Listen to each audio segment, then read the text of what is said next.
Yes. So we are starting the session for children and the session about telling to children and working with children. And Vasugi and Ambuja, thank you so much for hosting this session. And now I will hand the session over to you two.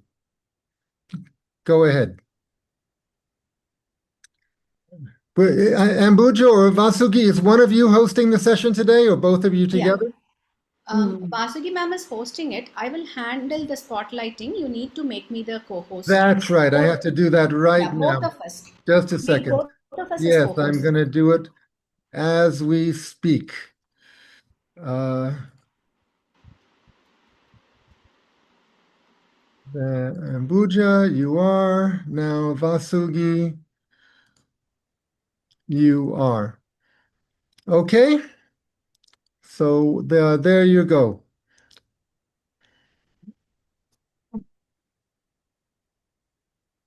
Hello, everybody. It's lovely to see you all here, gathered here for our Storytelling for Children event of the CSF 2025.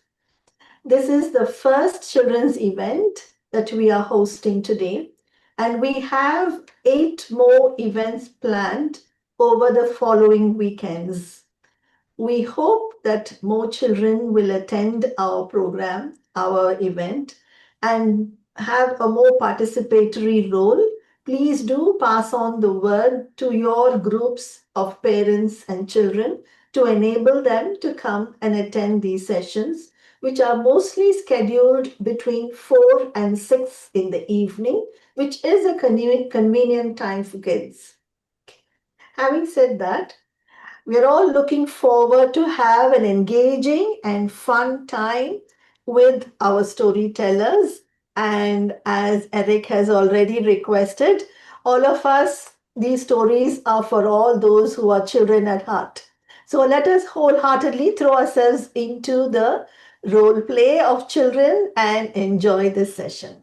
Our first storyteller is Soorya Gayathri Prasad, who will tell the story of Wilfred Gordon MacDonald Partridge, which is a fictional story created by Mem Fox. Take it away, Surya, and tell us a story. Thank you so much, Vasugi ma'am. And it is a pleasure seeing all of you after a very long time. Eric, Vasugi ma'am, Ambuja, Divya. I feel so happy and blessed to be one of the first storytellers of this series. And thanks for choosing me for that. And to talk about me to the people who are not familiar with this phase, I am a storyteller, a healing storyteller from Secret Passages, and I am a conscious movement practitioner, a sound healer. Yeah, I deal with couple of healing techniques, and this particular story, it was already narrated a year back, and seeing the response from people and the relationship I had after this story narration, I feel it is relevant today, this moment, to narrate it. And seeking all blessings, let me start. Wilfred Gordon MacDonald Partridge. He was a boy, a small boy, and what more? He was not old either. Next to his house was an old age home where he made couple of friends. He loved Mr. Jordan, who played the organ. He played cricket with Mr. Tippett. He listened to scary stories from Mr. Hoskins. He ran errands for Michelle, who had a walking stick. He also loved to watch Mr. Drisdale, who had a voice like a giant. Wilfred was happy with all of them, but he had one special person among all. That was Miss Nancy Allison Delicate Cooper. You guess why is he interested in Nancy? only because she had 4 names like Wilfred, Gordon, McDonald, Partridge. But he called her Miss Nancy. He used to share the deepest secrets with Miss Nancy. They loved playing. They played football. They played everything. One day, while Wilfred, his mother, and father were sipping tea, his mother said, "Poor old thing." Wilfred asked, "Who is poor old thing?" "Miss Nancy." "Why is she poor old thing?" "Because she's losing her memory." "Can't blame it. She's already 96. "What is memory?" His father said, "Something you remember, my child. Something you remember." Wilfred was not happy with that answer. He went around the old age home. He asked Mr. Jordan, "Mr. Jordan, what is memory?" "Something warm, my dear. Something warm." You think he's satisfied? He is not satisfied. He goes to Mr. Hoskins, who told him scary stories.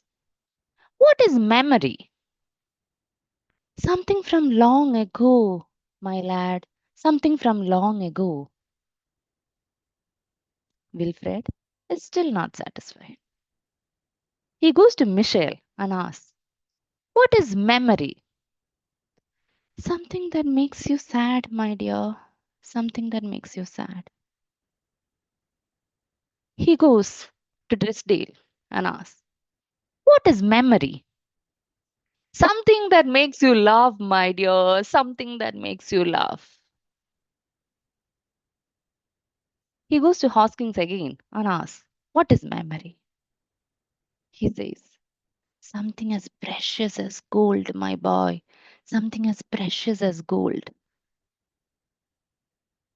Listening to all this, he goes into his room, opens his cupboard, takes a basket, and he takes a shell, which he got when he went to the beach long, long ago with his parents, and he places it gently in the basket. Then he takes a medal. He touches it, feels it with sadness, and he's reminded of his grandfather who gave him the medal but passed away soon. He finds a puppet that made him laugh many times, so he gently places it inside the basket.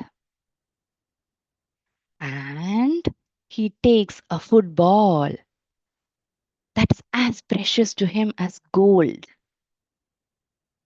He places it inside the basket.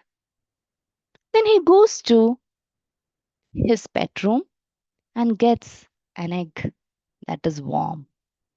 He gently places the egg in a bowl and places inside the basket. With the basket, he walks to Miss Nancy. Miss Nancy, watching, seeing the basket. "What is this strange young boy bringing me all these things?" He starts giving one by one to Miss Nancy. First, he gives her the shell. Miss Nancy gently keeps it in her ears.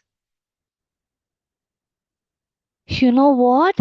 I used to go and play with my cousins when I was a small girl." Wow, an egg. "You know what? I saw a blue speckled egg in my aunt's house when I was a little girl."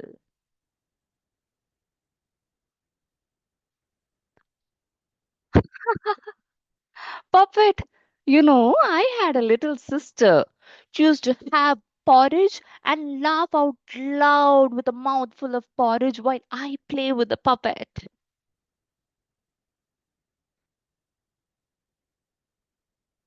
She sadly looks at the medal and she's reminded of her brother who never came back after the war.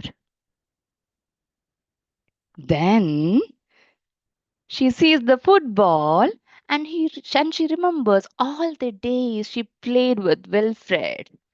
And yes, Nancy's memory is revived and she remembers everything that happened in her childhood, her adolescence, her when she was 30, 40, 50. And the memory was revived by our little Wilfred, who wasn't old either. Thank you.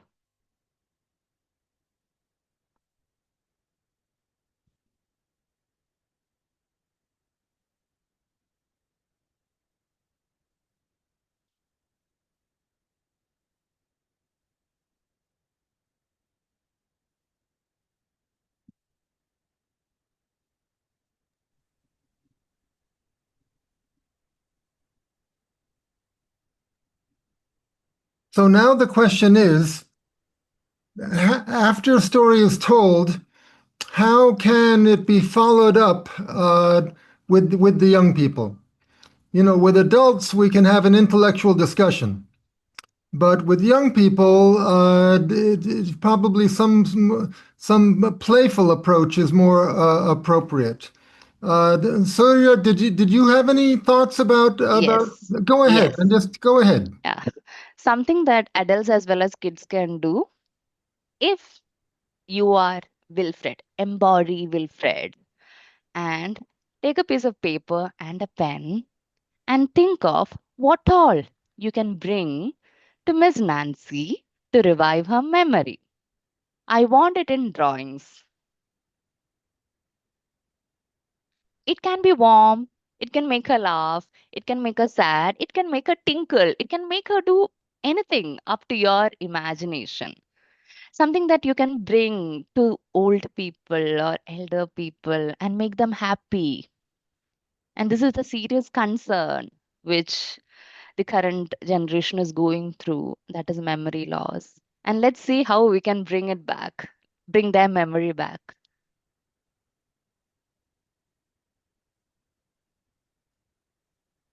So you're asking us all to try to get a paper and pen, Yes, and you're going to yes, suggest about what we can draw. yes. Okay?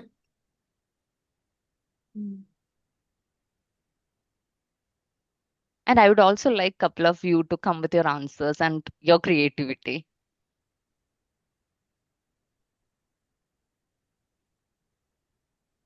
I think, Eric, we can have 4 minutes for it.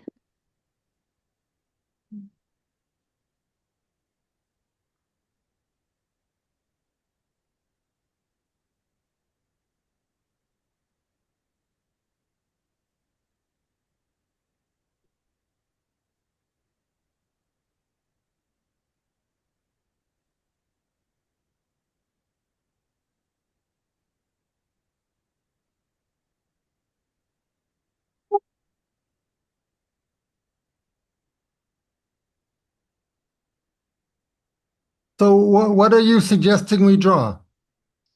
I want you to think yourself as Wilfred and what you would do for Miss Nancy. What are you going to bring Nancy other than all these things Wilfred has already brought to revive her memory? Hmm. Which can be something else other than warmth, happiness, sadness, something from long ago, something different, something precious, something different other than these. If you can't find anything different, you can get back to the same series of warmth, happiness, sadness, something from long ago, and something precious.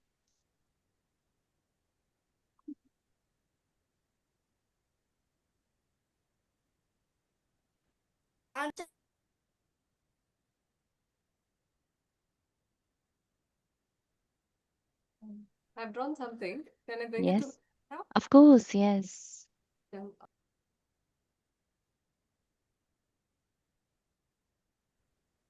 A flower?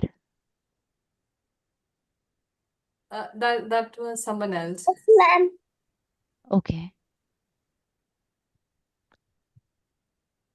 A flower is a beautiful thing as well, but this is Akilashri Okay, Agila. and Okay, cat, a baby cat to cuddle. okay. Can you And tell me how the cat can bring back the memory? Something creative of your own. because it's based on touch, yeah, touch and memory. Ah, Soft, furry yes. cat. She Maybe would have had a cat. she might have. Sorry? And yeah, she might have soft, Yeah. furry animal like teddy bear also. I think that would be a great example. Yes. That's really good. Thank you, Agilashri. I saw a flower somewhere.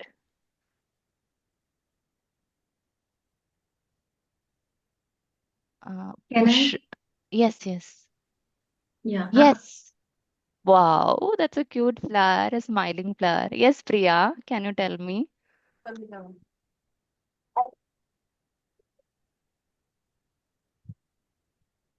Beautiful, beautiful. Can you tell me, Priya, how the flower is going to bring back Miss Nancy's memory?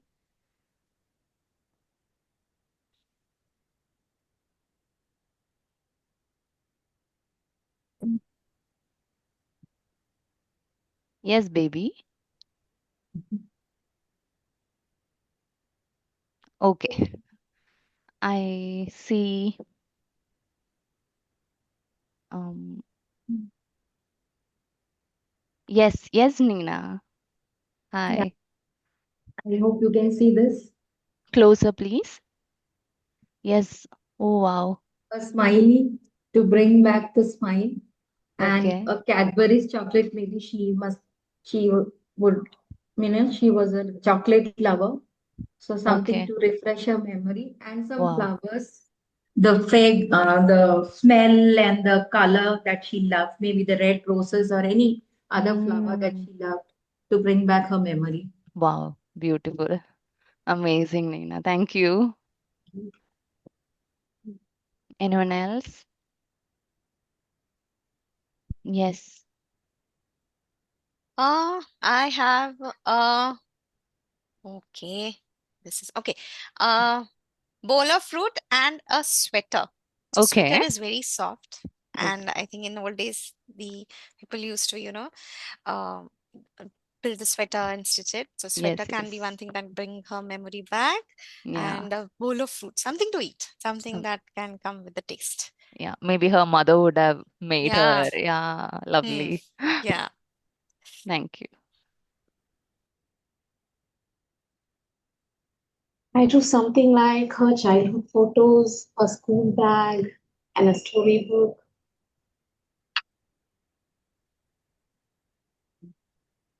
that would remind her.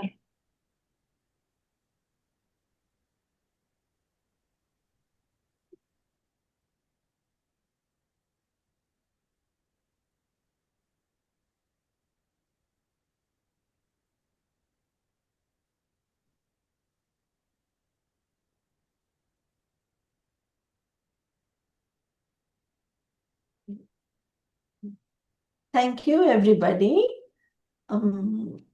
Surya, do you want to close your story by saying a few words? Are you there? She got logged off, I She guess. got logged off. Okay. Oh, she's here. She's here. She's here. She's there. Give me a Sorry. second. No Hmm. problem. Okay. I think her camera isn't I functioning think well. it's okay, Surya. Just unmute yourself and speak. Even if the video is not there, we can hear you.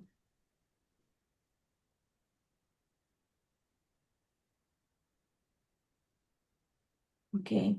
I have a feeling she has trouble with her internet.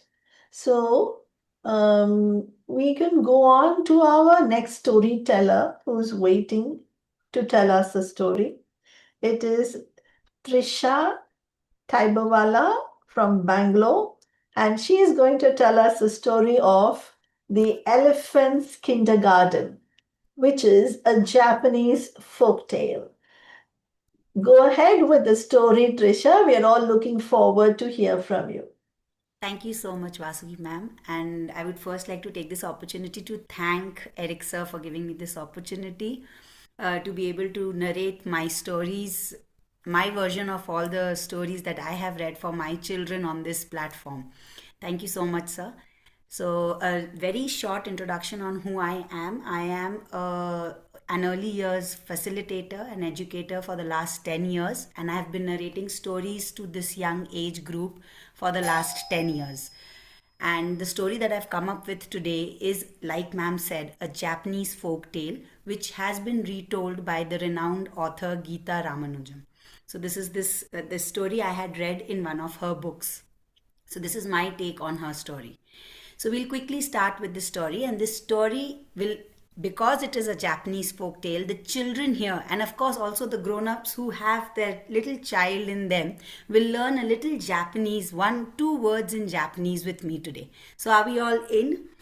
So I will like to interact with all the children here, including the grown-ups, because I believe that each one of us have that child alive in us, even as we grow up. So we are going to learn these 2 words, and you have to keep interacting with me during the story. Now this story, the name of the story is The Elephant's Kindergarten. And the name of our elephant here is Gurompa. Because he's a Japanese elephant, his name is Japanese and he is called Gurompa. What is he called? He's called Gurompa.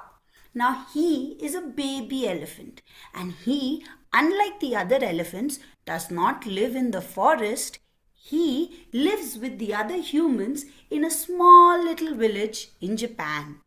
And he was dearly loved by all the people in the village. They used to feed him, bathe him, play with him, and they used to enjoy his company. He also loved all his human friends. And slowly, as the years passed by, our little Gurompa grew older and older, like how all of y'all are slowly growing old. Our little Gurompa also became bigger and stronger and grew into a very big elephant one fine day. Now when he became that big, he thought to himself, he was like, these humans have always been so kind to me. Now it is my turn, my Gurompa's turn to give them back, to pay them back. But what should I do? How should I help them? He went to his friends and asked, can anybody please tell me how should I repay all these humans, all your mamas and papas, everyone in this village? So one little friend of Gurompa suggested that, you know what, in the town nearby, there are many shops. You can go there and maybe offer your service, offer your help. You never know, they might need it. Gurompa was like, aha, that's a good idea. So he went to the nearby town looking for some job, looking for some work. And the first shop that he saw was Mr. Benzi's biscuit shop. And I'm pretty sure all of us here enjoy eating some biscuit. Now, of course, Gurompa's mouth started watering. He was like, I want to learn how to bake biscuits. So he quickly went into the shop and he asked Mr. Benzi, Mr. Benzi, can I help you bake some biscuits? I really want to work for you. Mr. Benzi was like, that's a good idea, Gurompa. Come on in, I will teach you how to bake biscuits. Mr. Benzi taught him how to bake biscuits, and then Mr. Benzi told him, okay, Gurompa, now that you know how to bake biscuits, bake some biscuits while I come back from the market. I need to go get some flour. So Gurompa was like, yes, Mr. Benzi, I'm very confident. You go away. I will do the job very nicely. As soon as Mr. Benzi left, do you know what Gurompa did? He took the entire flour in his trunk, that big dollop of flour, and he shoved it in the oven. And the biscuit started baking, and it started growing and growing and growing and growing. When it was finally baked and it was Gurompa's turn to take the biscuit out, oh my God! The biscuit was so big, it covered Mr. Benzi's entire shop. Now when Mr. Benzi came back in, he was furious with anger. He was like, "What have you done, Gorompa? Now everybody show me your angry face. Come on. How do you look when you're angry?" And you know what? When he wanted to tell him, "Okay, now enough, please take your biscuit away from my sight and you also leave my shop," you know what did he say in Japanese? Do you want to learn the word for get out in Japanese? Repeat after me, all right? That's doko kanite. Come on, everybody. Doko kanite. Now Mr. Benzi is super angry and he's telling Gorompa, "Take your biscuit. No one's going to eat such a big biscuit. And doko kanite." Poor Gorompa. He didn't know what to do. He was very happy a little while ago that he's done such a good job. But Mr. Benzi did not like his biscuit. So poor thing. He was very sad. And you know what's very sad called in Japanese? It's called shonbori. So everyone repeat after me and please be very sad. When you're sad, how do you look? Shonbori. So poor Gorompa, he took his biscuit and was feeling very shonbori and left Mr. Benzi's shop. But did he give up? Not yet. He did not give up so soon. He was like, "I'll try another shop." And he marched towards another shop and he saw a big shop of Mr. P's plate shop. So Mr. P used to make plates in that shop. So he went knocking on the door. The same thing, Mr. P invited him over and he was very happy that Gorompa was there to help him. So he said, "Okay, come on in, Gorompa. I will teach you how to make plates." Gorompa learned how to make plates. And when it was his turn to make a plate, Gorompa made a plate. But what kind of a plate did Gorompa make? He made the biggest, the largest plate possible. The plate that could become a swimming pool. It was that big. And when Mr. P saw the size of the plate, Mr. P became super angry. And then Mr. P was like, "Who's going to buy this bigger plate from me? Gorompa, what have you done? Please take this plate away." And what is it that Mr. P going to tell him in Japanese? Everybody with me, come on. "Doko kanite." Gorompa still didn't understand. He's scratching his head. What am I doing wrong? I did such a marvelous job making this plate. But Mr. P seems to not like it. Anyways, he was very shonbori. What was Gorompa feeling? Shonbori. Poor little Gorompa picked up his plate, picked up his cookie and left the shop. Do you think he gave up yet? No. He kept moving forward and he saw Mr. Shah's shoe shop. Now he wants to learn how to make a shoe. So he goes into the shoe shop, helps Mr. Shah, learns how to make a shoe, and when it is his turn to make a shoe, what do you think he did? He made the biggest shoe possible. That shoe was so big that Mr. Shah could make a house inside it. And Mr. Shah got very angry. He was like, "What have you done, Gorompa? Do you think anyone will buy one shoe and that too this big? Please take your shoe." And what did he say? Come on, everybody. "Doko kanite." Papa, poor little Gorompa. He still didn't understand why people were not appreciating his art. He enjoyed making that shoe, but Mr. Shah definitely did not like the shoe. So our little Gorompa what was he feeling? Shonbori.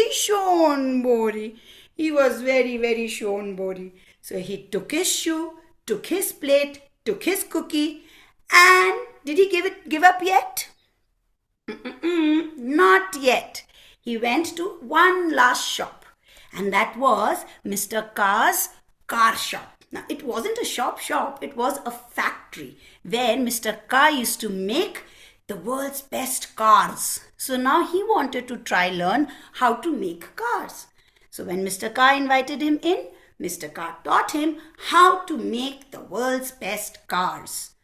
And when it was Gorompa's turn to make a car, what do you think he did? He made the biggest car possible on earth. Only our Gurumpa could sit on the driver's seat and reach the accelerator and the brake, or could see out of the window from the driver's seat. No one else could have ever done it. It was so huge. So, of course, Mr. Car got upset. He was like, "Oh my God, Gurumpa, what do you think you have done here? Who will buy such a big car from me? Please take your car." And what did Mr. Car say? "Toko kanite." Poor Gurumpa. He was like, "I am so confused. Why are people not liking what I'm making?" And he felt very, what did he feel? Shonbori. Poor little Gurumpa. He took his cookie, he took his plate, he took his shoe, he kept them in his car, sat on the driver's seat, and drove the car away. And on his way, did he give up yet? He really wanted to help humans. He really wanted to pay them back.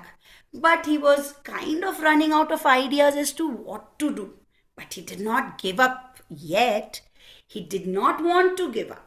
So he kept driving, and on his way to the countryside, he saw a mother who had not one, not two, not three, but 10 children.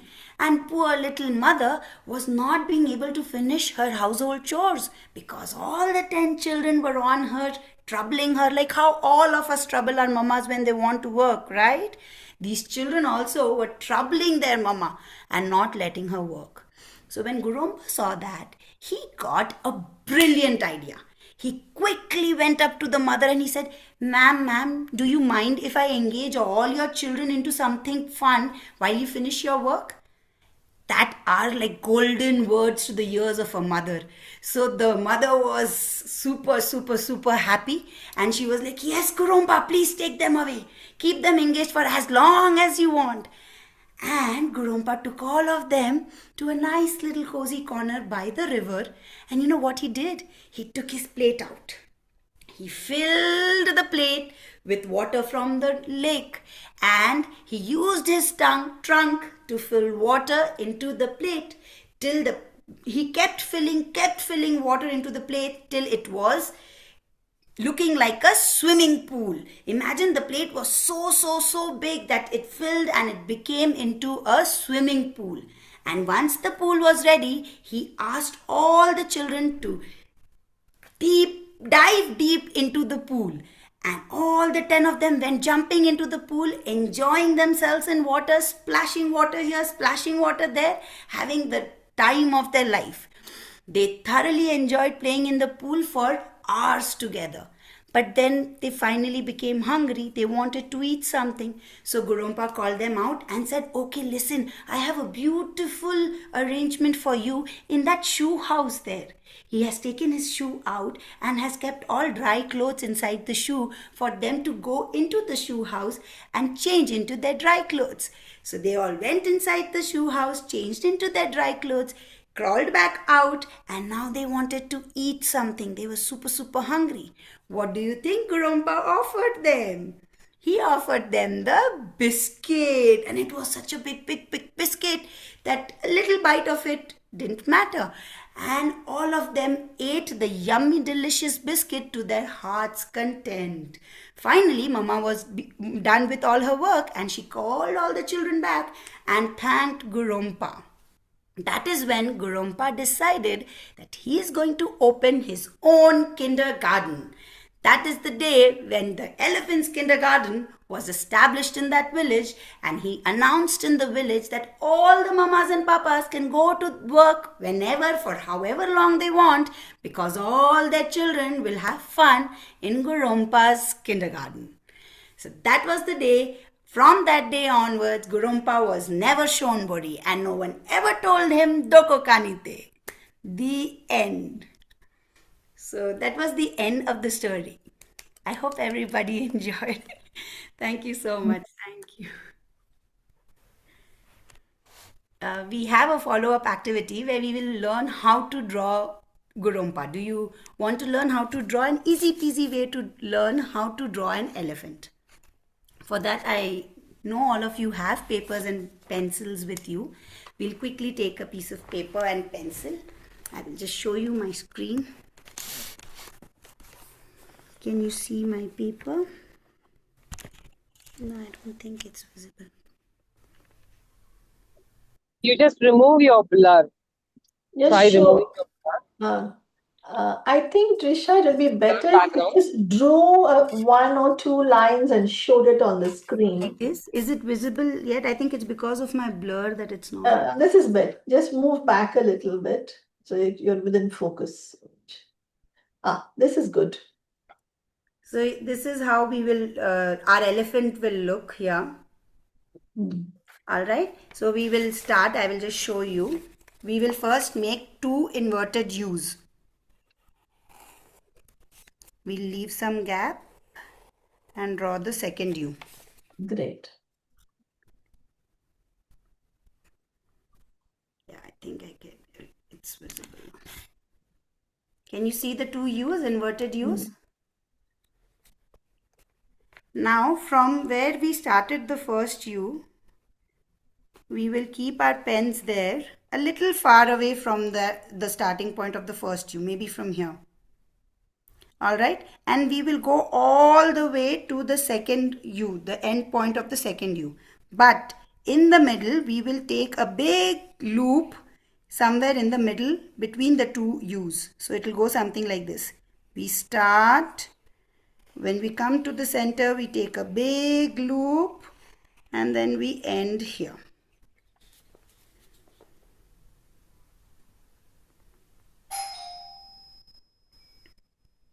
Are we done so far? Yeah, that's looking like our Gurompa. Then we will join all these open ends here.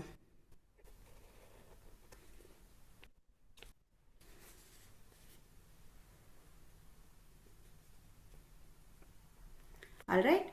Now these 2 are our Gurompa's legs. So we will draw the toes, again inverted U's, small little inverted U's to cover the space to look like toes.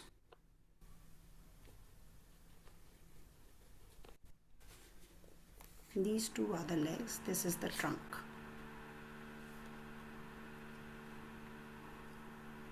And then from here we will draw the third leg.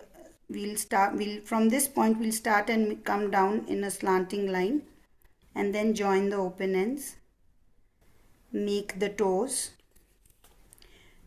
After this is done, we'll do the same thing on this side. From somewhere in the middle, we will start and bring down a slanting line, then join the open ends and make the toes, the inverted U's. So our Gurompa has 4 legs. Now on his trunk, we will just draw small lines like this to make it look like a trunk of an elephant.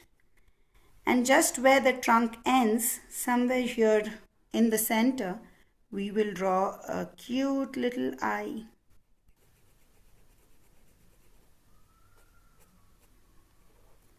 And here it is, our Gurompa almost ready. There's something missing in our Gurompa, and that's the tail. So we'll quickly give him tiny little tail at the end.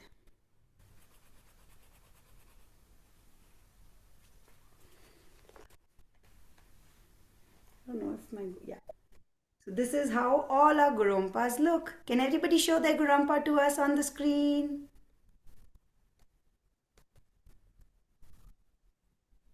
Yay! Lovely. See, such an easy way to draw an elephant. Now we all know how to draw elephants. Thank you, everyone. Just hold on to your Gurumpas. I'm just spotlighting all your elephants so we can have a herd of elephants or whatever the right word for it is. Let us look at all these cute little elephants.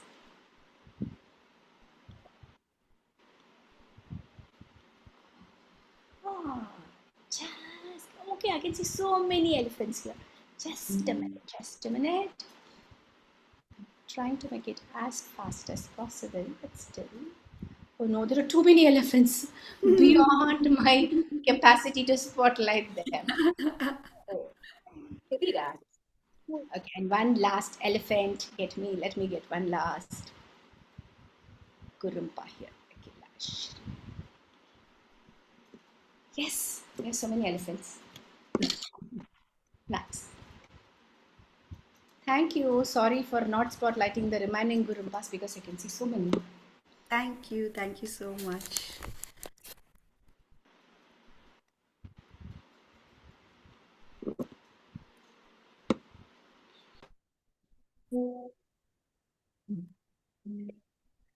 Yeah, that brings me to the end of my session. I hope everybody enjoyed Gurumpa's kindergarten and how it was created. Thank you so much. Thank you. Thank you very much, Trisha. That was absolutely beautiful storytelling and activity. I loved it because, as you can see, I myself drew a little elephant and enjoyed myself. Thank you very much. And the story was very well told with so much fun and so much energy. I'm sure the kids all related to it. Can we ask some of the kids what they thought about the story? Does anybody want to say anything about the story, guys? Children? You can unmute yourself and say.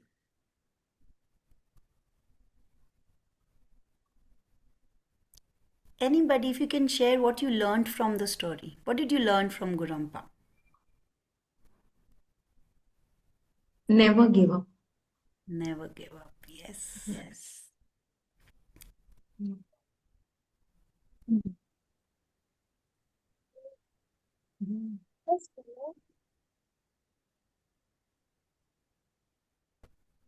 I felt we can also join Gurumpa's kindergarten school. Yeah, definitely. Food, biscuit. Thank you. Thank you so much, everybody. Thank you for your kind words. Thank you, Trisha. And we will move on to our next storyteller for the evening, and it is Shivani Bhatnagar. Shivani is going to take us into a Russian folk tale that is called Kolobok. She is from Pune, and take it away from here, Shivani, and tell us a story. Hi everyone, I'm Shivani and I'm from Pune, India, and I love retelling of folk tales because every time we hear a folk tale or a story, we always tend to take something new every time we hear them. So I just love retelling folk tales because folk tales bring a lot of essence from our old times, and it's absolutely beautiful to pass on the folk tales. Now, just to quickly start with my story, today I'm going to tell the story that is my take on a Russian folk tale that is Kalabok. Kalabok is famously known in an English version that is gingerbread men. But when I first read this story was in its Hindi version, and it was called Gulgule. Now from there, I thought Kalabok, that is loosely translated into a running bun. What if it's in India, here? And it took me to the land of desert in India, that is Rajasthan.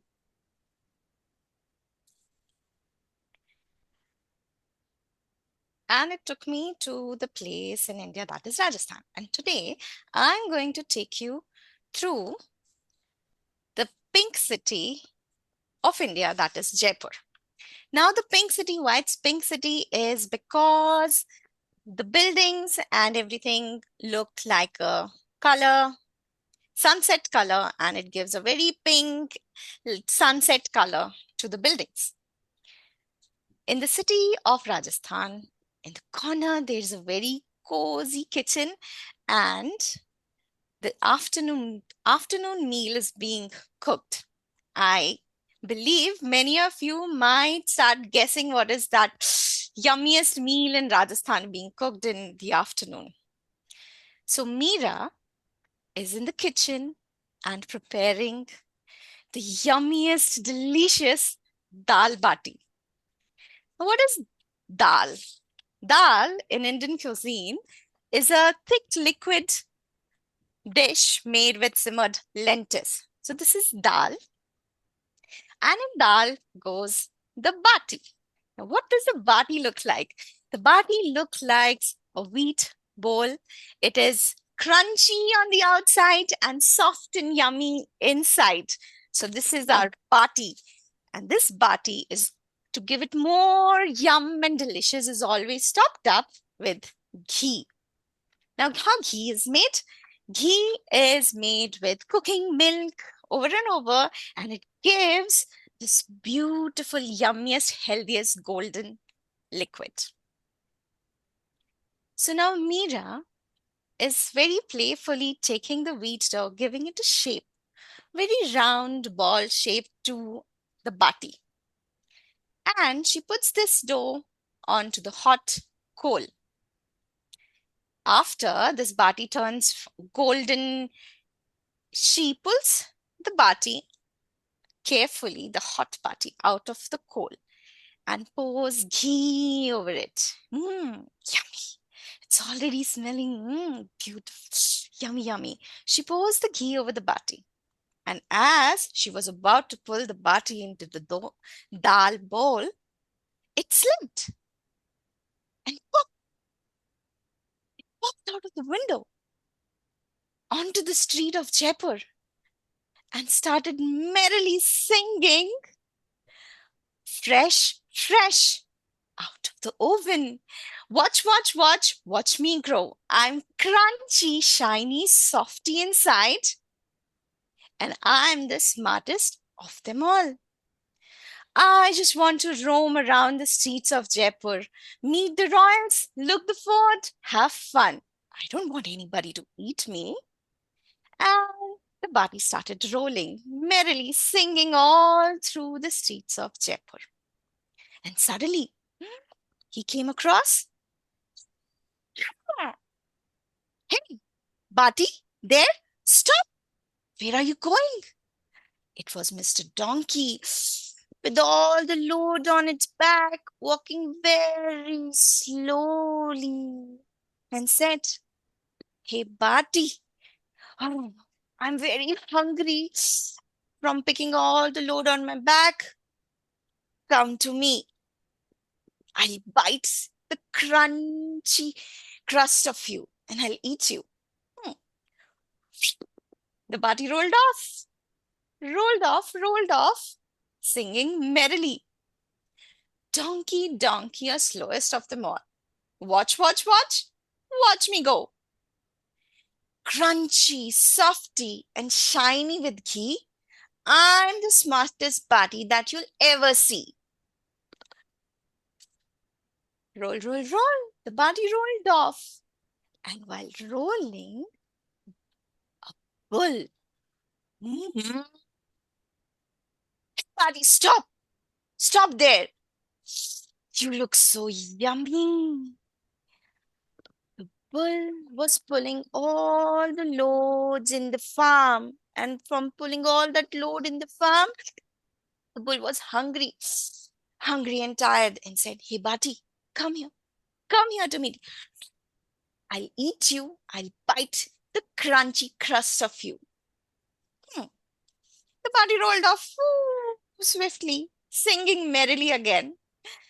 Bull, bull, you're slowest of them all. Watch, watch, watch, watch me go.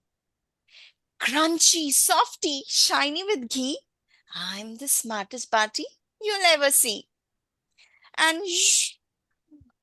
the bati rolled off again, rolling here and there and merrily enjoying the street of Jaipur. In front of the Hawa Mahal, the bati suddenly stuck between the legs of a horse, pulling all the men and women on the cart. The horse said, Stop there, you bati. You look so crunchy. Come here. I'm very tired pulling all the men and women in the town. Come, I'll eat you and bite the crust of you. The party rolled off, merrily singing again. Horsey, horsey, you're slowest of them all. Watch, watch, watch, watch me go. Crunchy, softy, shiny with ghee. I'm the smartest Bati you'll ever see. And the Bati rolled off again, looking at the streets, looking at the farms in the city of Jaipur. He met with the tallest elephant in the city. And the camel said, Hey, Bati, stop. Can't you see? I can drink water and eat and go only once and go throughout the month without even eating and drinking. But I would really like to chew you, your crunchy golden crust. The Bati rolled off again, singing merrily. Camel, camel, you're slowest of them all. Watch, watch, watch, watch me grow. Crunchy, softy, shiny with ghee. You'll never see the smartest Bati anywhere. So our dear little Bati, swinging here, swinging there, merrily singing, went to the seat of Jaipur. And after a little while, he stood there, just looking at the city, under the tree. And at the top of that tree was a crow, sitting there, just at the top. And heard a little Bati singing merrily. Fresh, fresh, fresh, freshly made. Watch, watch, watch, watch me grow. Crunchy, softy, shiny with ghee. You'll never see a smartest Bati ever again. The crow sitting at the top. You, fresh. You, shiny with ghee. You look like that. You look dirty, Bati. So Bati looked up. Oh, it's you, crow. I am fresh. Neena, who cooked me, she poured a lot of ghee on me. I'm very shiny, you see. The crow said, Bati, but no one will eat you. You're very dirty. Come sit on the top of the branch with me. The wind will take away all your dirt and then someone can eat you. So the Bati stood there thinking, oh, okay. Crow, thank you, Mr. Crow, but I don't know how to climb the top of the tree. So the crow said, it's okay. When I'm there, you don't have to worry. So the crow said, I'll bring you to the top of the tree. Okay, Bati agreed. Sure, please help me out. So the crow from the top of the tree dived down, opened its beak, and there the Bati swiftly ran again, singing merrily. Crow, crow, you're slowest of them all. Watch, watch, watch, watch me grow. Watch me go. Crunchy, softy, shiny with ghee. I always say I'm the smartest of all out there. And the crow, all hurting its beak, went up and sat there. Oh, okay. I agree, Bati. You're smartest of them all. The Bati looked up and said, I said everybody that I'm the smartest of all the Bati you never see. And I never said that I want anybody to eat me. I was out just to see the beautiful pink city. And that's how a Bati rolled off. Thank you. And yes, I would have an activity for all the kids. The little kids inside us, I have a very beautiful activity. Now, through the story, we heard many animals talking to Abati. And just watch me. I want all the kids and all the big kids also. So I'll be doing action for these 4 animals. And first I'll show all the actions for the animals. And when I take the name, I want all of you to do that action of that particular animal. Okay, done? Done, everyone? Okay, so first you have to watch me carefully. So how did the donkey did? So donkey was, with all the load on his back, the donkey was walking very slowly. This was donkey. And then came our bull. Our bull with its on top of its head. The bull, the strongest, was moving like this. Next came the horse. The horse galloping very fast, very fast. And then came the camel, all hunched with the hunch on the back, the tallest animal in the land of Rajasthan. Now, I'll sing quickly, and as the name of the animal comes, I want everybody to do that action. Let's start rolling like the butty. Cool? Everyone ready? Done. Okay.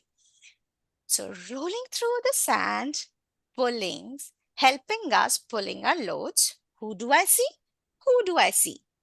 I see a donkey. How did the donkey did? Donkey.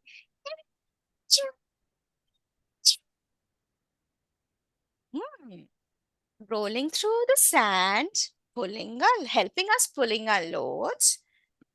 Who do I see? Who do I see?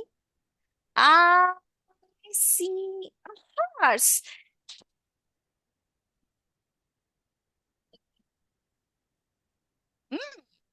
Good. Rolling through the sand, helping us pulling our load. Who do I see? Who do I see? I see a camel with a hunchback and the tallest animal. I see a camel. Very good. Once again, first last time. Rolling through the sand, helping us, pulling our loads. Who do I see? Who do I see? Who is left? Who is left? Mr. Bull is left. The bull. Helping us in our farms. Mr. Bull. Oh, very good, very good. Cute. Acha, before I end my story and my activity, so these all the animals that were there were our helper animals. Right, kids? Is there any animal that comes to your mind that was not in the story, but is a helper animal that help us pull our loads? Anyone?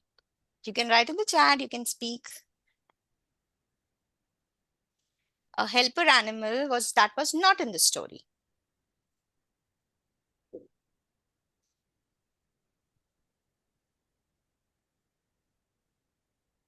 Donkey was there. Anyone? Any other animal that help us pull our load? Elephant was not there. Elephant also help us to pull our load. Any other animal that comes to your mind that helps us to pull our load?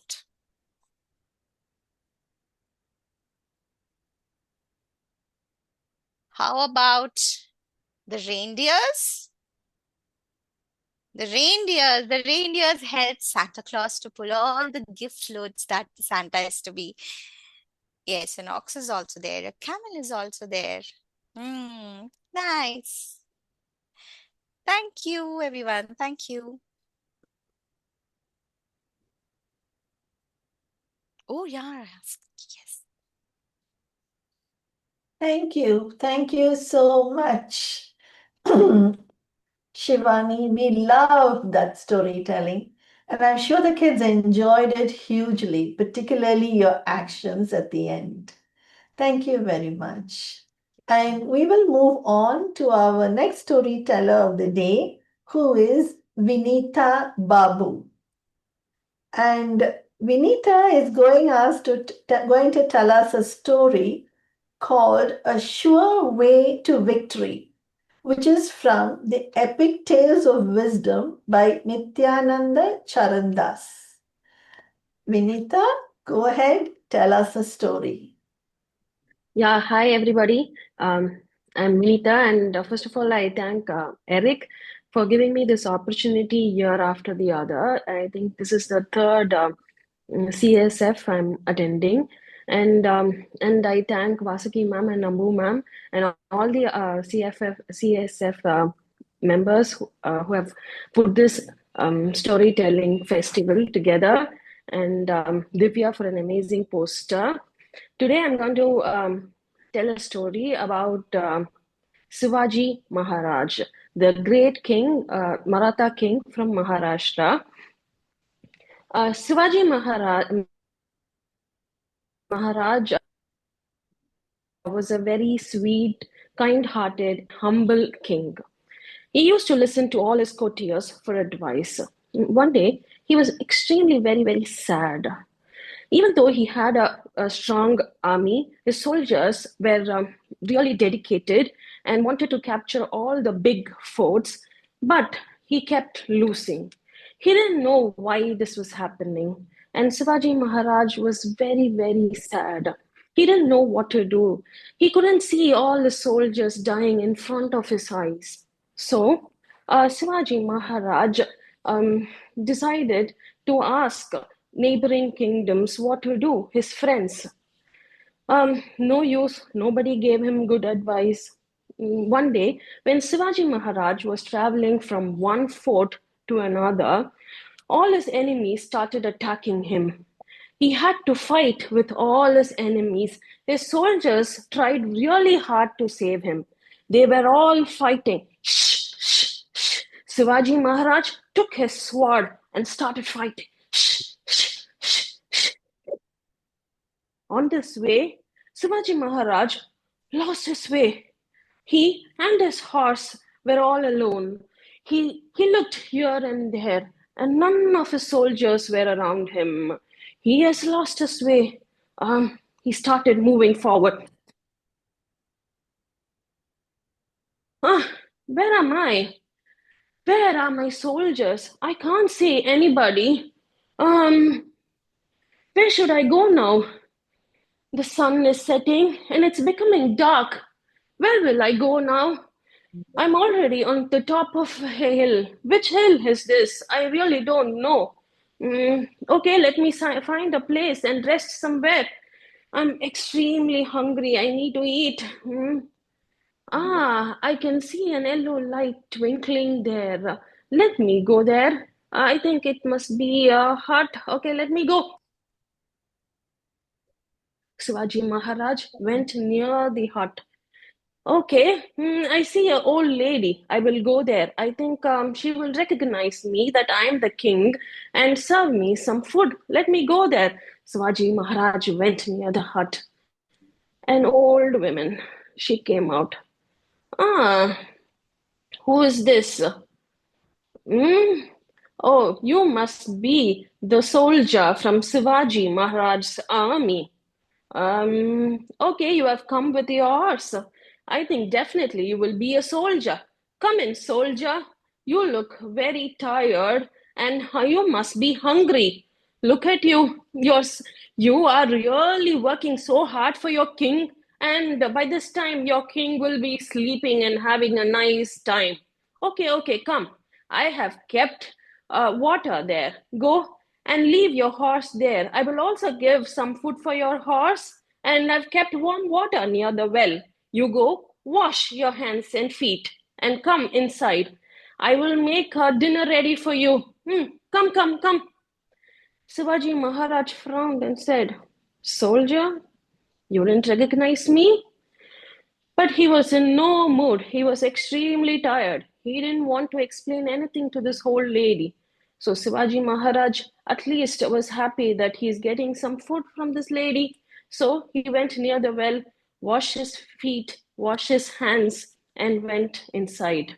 By then, the lady has spread a mat for him to sit. Ah, soldier, come, come, come. Sit, sit, sit. Let me get a plate for you.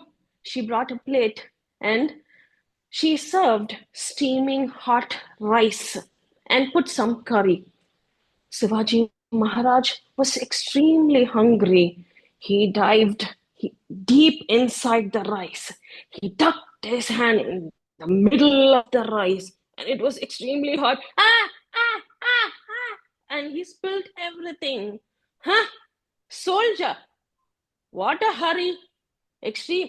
You're Shivaji Maharaj soldier. How you will be? You will do everything in a hurry only. I know.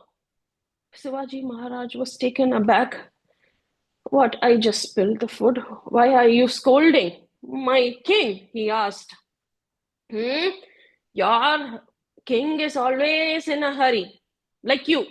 See, the rice was steaming hot. Why can't you eat from the corners? They're all cold. You could have ate from there. Why did you that deep in the middle when it is hot? Don't you know that it's hot? Your king is also like that. Why can't he capture all the small kingdoms, small forts surrounding the big fort? He is in a hurry. He wants to directly go and capture the big fort. How can he do that? See, by that he is losing all his army men. All his poor soldiers are dying. He doesn't even have that sense to capture all the small forts around the big forts. Didn't all his courtiers give this advice? You should take baby steps before doing anything big. Whatever, please eat. Shivaji Maharaj was really taken aback. It was a blow to him. And he was very quick in grasping this wisdom from the old lady, which he really wanted to. This advice really helped Shivaji Maharaj, and he was extremely happy that he got lost. And Shivaji Maharaj didn't reveal his identity. He said, okay, old lady, I will go and tell my king that you said this. My king will really accept it. He is very humble. He will take all advices. Your king will accept. Even my son, okay, he is 30 years old. He doesn't listen to me. How will your king listen?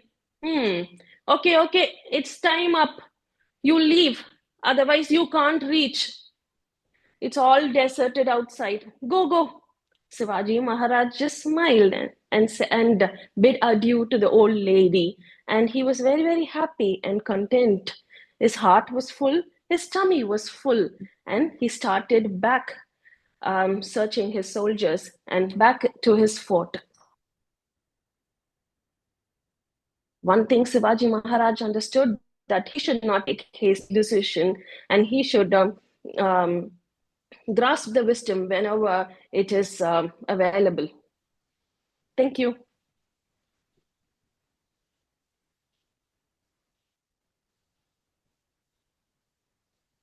Hope you all liked my story. Yes.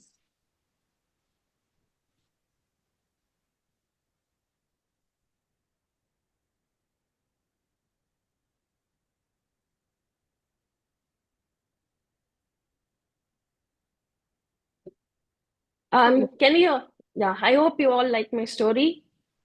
And can we play a quick game? Even the adults can play this game. Even adults can participate. It's not only for kids. For adults, it will rekindle your childhood memory. And for kids, I think you will like it. We will play a Who Am I game. So I will tell a description about a character, and you will all guess which character it is. Okay? Can we start? Are you all ready? Even the adults can participate. Say, okay, let me start. I left a piece of footwear behind at a royal ball and used a pumpkin as a ride. Who am Cinderella. I? Yes, Cinderella. Yeah.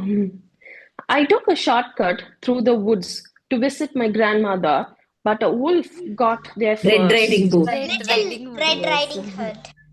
My nose grew every time I told a lie, and I started Pinocchio. my life. Pinocchio. Yes, yes. I traded my voice to a sea witch, just for a chance to walk on land. Little Mermaid. Yes. Yes. My brother and I left a trail of breadcrumbs so we couldn't get lost in the woods. Hansel and Gretel. Little Gretel. Yes. I'm very picky house guest who prefers my porridge just right. Three The Little Goldilocks. Bears. The Goldilocks. Yes. I hope you like the game and my story. Thank you. And I thank Eric for training me and bringing me into this storytelling world. And this was so nice. Thank you. Yes, that was a very good fairy tale quiz. Thank you. Yes, keep in mind that these activities and these storytellings, we're recording them, and the children may listen to it in the future. So even if there are a lot of grown-ups here, everybody keep telling as if you're telling to children, and the children will hear it eventually. Wonderful telling. Okay. Thank you. Go ahead. Thank you, Vineetha, for that lovely storytelling. And now we will go on. Neena, can you show me where you were? Yeah, I'm Here. Good. Spotlighted. Thank you. Thank you. Okay. And Neena is from Thiruvananthapuram, and she is going to tell us a story about the scary banana leaves. Now, that's quite intriguing, isn't it? It's a fictional story that has been created by the author herself. Now, Neena, please tell us your story. Yeah. So good evening all, and thank you CSF, thank you Eric, and all behind this beautiful storytelling festival going on. And I think it's been the third year being part of this. So today I decided to select story written by me. There are 12 storytellers from Kathashtakam Global, and the name of this book is Once Upon a Dozen. So my story is about scary banana leaf. Now, how can banana leaves be scary? Have you ever imagined why banana leaves are scary? Any guesses? Okay, first let me tell the story, and then later on maybe we'll do the activities. So in case I want interactive stories, that's how I do with children. So in case if you feel like answering anything, any question or any fun thing that I do during my storytelling, you are free to unmute and answer. Okay. Can you hear the noise? Hustle, bustle. Oh. Tia has covered herself. There's some noise. What is this coming? And back there, someone is shouting, Sia! Sia! Oh my God, that is calling my name. Sia! And that noise, I'm so scared. Again, there comes a noise. Sia! Where are you? Oh, that's Mom. Oh, Mama, I'm here. What happened? Now, Sia, it's been a long time since I'm calling you. And what are you up to? Amma, listen. There is a monster. Monster? Where? Monster near the kitchen window. Come on, Sia. Seriously? Do you think there is a monster? Now grow up. There's no monster. I had sent you to, fetch water, and what were you doing so far? Amma, I'm telling you the fact. There was a monster. I saw the monster in the dark, and it was so scary looking, having so many hands and legs and so many things. Now, Sia's mother was like, come on, Sia. Now it's enough. Every time you come up with a story, and she lives. And then there was one person who was listening to her and laughing all the while. That was her Dadu. Dadu was laughing and thinking in his mind, a monster. Poor Sia. Because it was something that he also went through as a child. Now, suddenly, Sia looked at her Dadu and then, why? Why are you laughing? That was the question that she raised using her eyebrows. And Dadu was laughing again. Now, Sia was frustrated. Here, Amma was scolding her for talking about monsters, and there Dadu is laughing. Now, she wanted to know why he was laughing. Now, Dadu, after having dinner, he was about to leave when again Sia looked at him.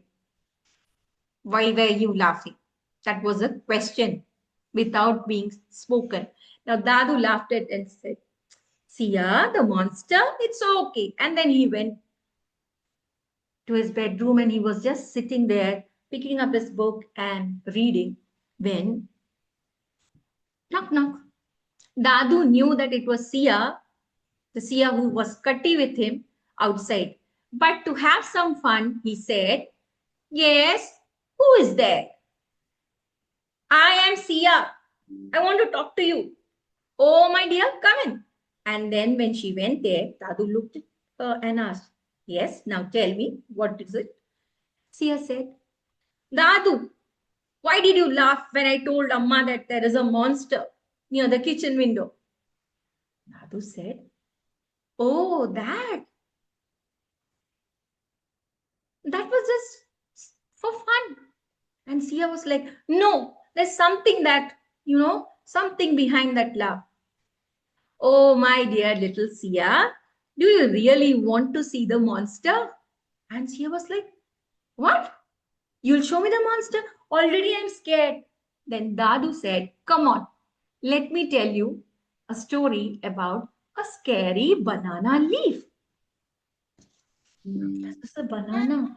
Now, Sia was like, Dadu, how can a banana leaf be scary? Tell me that. So Dadu was like, okay, now see, long back when I was a child of your age, we lived in village and my father was a farmer. And let me tell you, he was not just a farmer. He was a plantation farmer. Now Sia was like, plantation farmer? We have heard of farmer. What do you mean by plantation farmer? Oh, my child, my grandfather mostly grew bananas in his farm. Now, there are different varieties of bananas, and he was known for his banana farms. And that's how he became a plantation farmer. Oh, really? But still, Dadu, don't talk about what your father was doing or what. Tell me how the banana leaves can be scary. Tell me the story. And then Dadu took her to the balcony because they were living in the flat. There was no ground, no banana. So the banana was there in the pot, big pot, it was there. Now as they neared, they went there. There was again a sound. Wind, breezy wind blowing and the sound. Now Dadu, Sia, do you hear something? Yeah, there is a hustle, bustle sound going on. Oh, then now let me tell the story. So when I was a child, we were not living in flat. So the old house, which had long corridors, and to that end was a kitchen. And once my appa asked me to get me some water. And, I was scared of dark. And I had to obey. So I just walked around, went near the kitchen. And there, the wooden frame of windows. And I was just, from the pot, matka that you call. And then I took up the water, and suddenly there was somebody's chair standing. Something popped up like this. Oh my God. The glass of water fell down, and I was like, Amma, Appa, there is a monster. Help me. And I was shivering. And my Appa came running, and he saw that there was full of water down. And he said, what have you done? Why are you so scared? Then Dadu said, Appa, I saw something scary near the window. And then, okay, fine. He calmed him down, and both Appa and Amma put him on sleep. And then next morning, Dadu's Appa decided to take him to meet the monster. And morning when they went, there, the other side of the kitchen window, there were the banana plants, some of them green in color, some dry, and all the scary monster was about this dry leaf that was dangling, hustling, bustling when the wind was blowing around. See?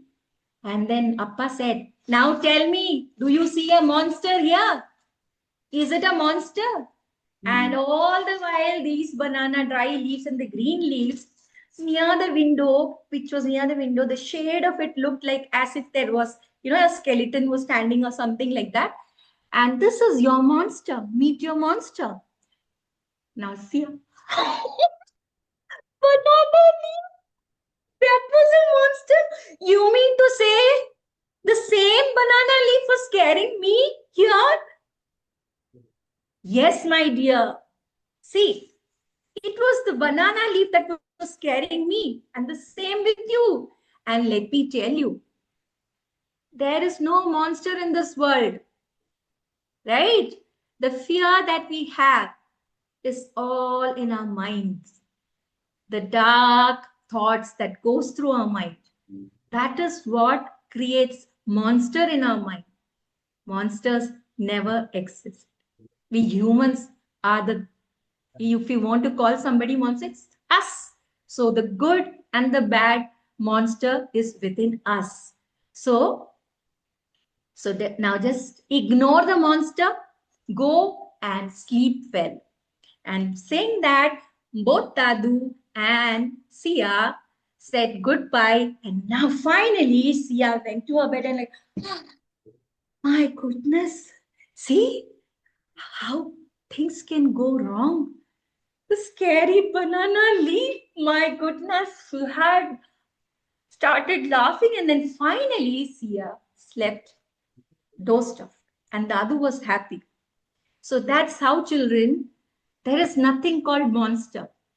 It's actually our thought process that, makes us think. Like you play with the shadow, your fingers, and you know how to create different animals and other things. So that is what actually a monster is. So this is a story that I thought, because we talk about a lot of fairy tales and all, but if we look around our surroundings, there are many stories that teach us a lot. So banana being sacred and used for many festivals and different occasions also helped a child understand that nothing is scary. There is no monster. So thank you once again. So for this activity, if the activity can be done by children of any ages.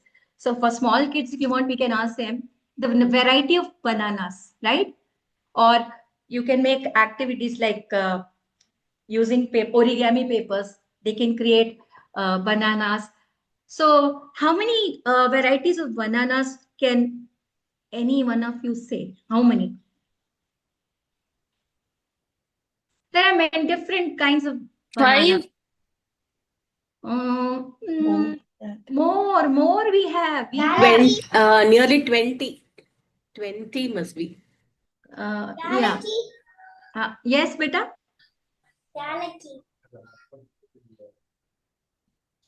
Okay. Can you just name some or color? different colors, the bananas that you have come Red across? color banana. Where is it found? Can you say where is this red color banana mostly found?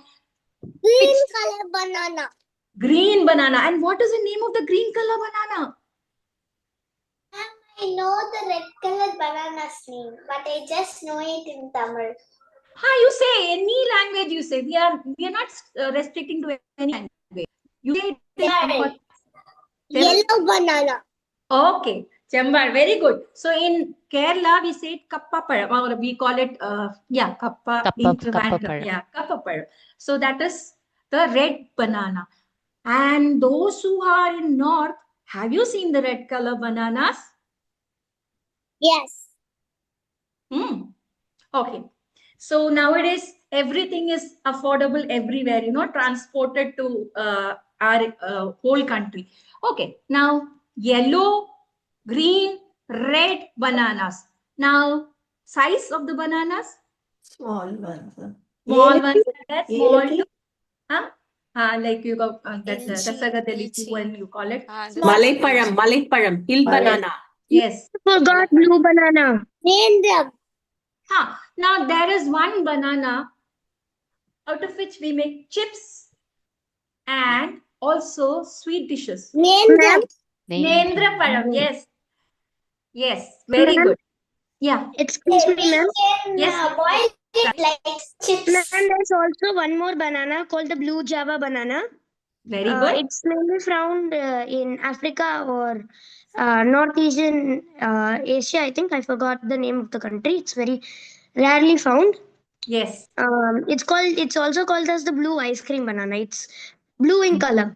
Very good. Good, Satvik. Good. Thank you, So ma'am. children, so can you tell what dishes can we make out of this bananas? Ma'am, we can make a lot of different things, as we can make banana curry, we can make banana stew, even though it's a bit odd to say that. We can make banana chips, we can make banana toffee, banana flavored toffee, we can make Banana pancake. banana pancake, yes. we can make banana cakes, we can make many Banana dishes, chips. ma'am. Chips, mother chips. You see how many dishes have come across just because of one fruit. Well done, all of you. Thank you so much. So these are some activities that we can do with children. So I thank once again CSF, Eric, and all behind this for giving this opportunity. Thank you so much. Thank you very much, Neena. That was lovely storytelling, and we enjoyed it so much, especially the bits about the different varieties of bananas and the dishes that you can make with them. I think the kids really enjoyed answering those questions. They really got into it. Thank you. And now we have come to the end of our storytelling for children event. And let me see, I am going to the gallery. We can move on to the children. Let me ask you, children, do you want to say anything at all about all the stories that you listened to during this event? Anybody here? Ma'am, may I? Yes, please, Satvik, go ahead. Ma'am, it was an unforgettable experience, once in a lifetime experience for me to listen to such different stories from different countries. I haven't heard a lot of these stories. It was somewhat different. Thank you, Satvik. Where are you from? Are you in Chennai? No, ma'am, I'm from Kerala. Kerala. But right now I'm in Shivganga of Tamil Nadu. Okay, I can understand all the knowledge about bananas because you're from Kerala. That is good. I can understand. Thank you, Satvik, for your lovely comments. You made our day. Ma'am, we can learn more the English from these lessons. I mean, the stories. Did you, Janardhan? Wonderful. Are you from Chennai too? Yes, ma'am. You're from Chennai. Okay. And anybody else, you want to say something? Not just the kids, others also. You want to remark upon how you liked the session, which part you enjoyed? Please do tell us. I said scary banana leaf. It was not just a story, it was like real. It was like real. Okay. Thank you. That is Adi Devi, right? Yes, That ma'am. was yes, okay. Adi Devi, how old are you? 8 years. But 8 actually, years. my name is Sasra. Okay, that's sweet. That's lovely. And we loved hearing your voice and you talking to us. Thank you. Thank you very much, ma'am. Okay. Does anybody feel you need to say something? Right. Thank you, everybody. And yes, Soorya, you want to say something? So sorry, ma'am. My connection went off. I mean, I I couldn't, know. yeah, Yes. thank each and everyone for the opportunity. So thank Mm. you so much. The Well, inter I think it was a very good inaugural session of the yes. storytelling for children, and very popular. We've had 45 people in this session the whole time. Mhm. So I think there's a demand for this sort of thing. I'm going to do a screen share about to show a poster for a workshop. Just a moment.